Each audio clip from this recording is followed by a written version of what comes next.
I have a question for you today, as usual. And this is a great question for January. In fact, you're probably already asking this question. And here's the question. How do I become a better person?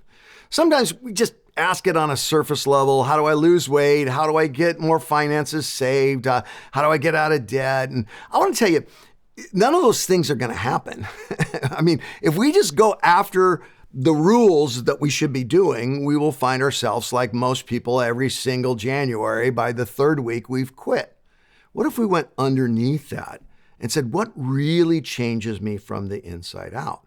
Well, the Apostle Paul tells us in this incredible chapter, Galatians chapter 5, we've been preaching on these fruits of the Spirit here at Bayside. He says two things that are very important. First, in verse 18, he says this, but if you are led by the Spirit, you are not under the law.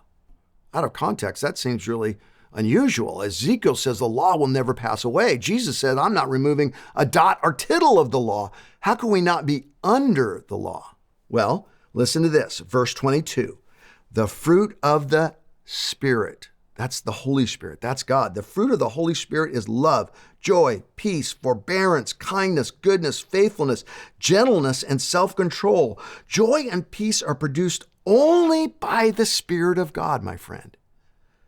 Only by the Spirit of God. And then he finishes with this thought. Against such things there is no law. Is Paul against the law? No, Paul loved the law. Paul thought the law was beautiful, and we should too. What he's saying is the law can't change you. The law doesn't change us from the inside out. In fact, the law does one thing, and it does it brilliantly and perfectly. It teaches us that we're lawbreakers, that we need an active living relationship with the Holy Spirit to actually change. What does it mean to have an active living spirit relationship with the Holy Spirit? Well, first of all, you got to stop living by the law. Not rejecting the law, not saying the law is irrelevant. You got to stop thinking the law is going to change you. And we're very, very good at getting around the law, my friend. We're so talented at this. We make rules upon rules upon rules, and then we find loopholes and we break our own rules.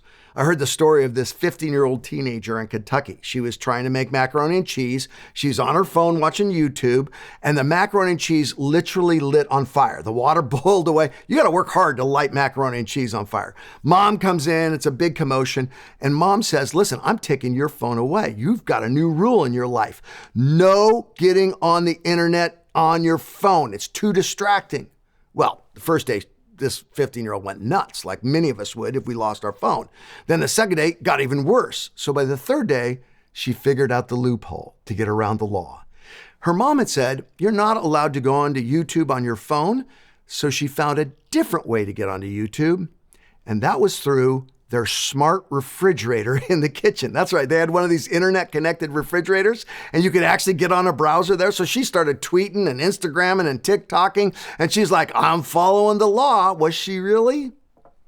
We're so good at this stuff. We make laws, and we find ways to make exceptions and break them every single time. Think about how litigious we are. 64 million lawsuits in 2022. 64. There's only like 334 million Americans. So that means 20% of us were actively involved in a lawsuit.